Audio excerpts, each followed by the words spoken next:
Going exploring today at Canary Wharf, just waiting for the rest of the guys on my Kentucky snowboard group to arrive.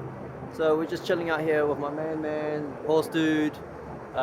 He's pretty badass, and then if you look straight behind you, there's like a big ass giant egg looking thing, which kind of does like misty smoky thing.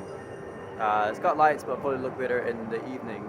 But let's check out this spot right here.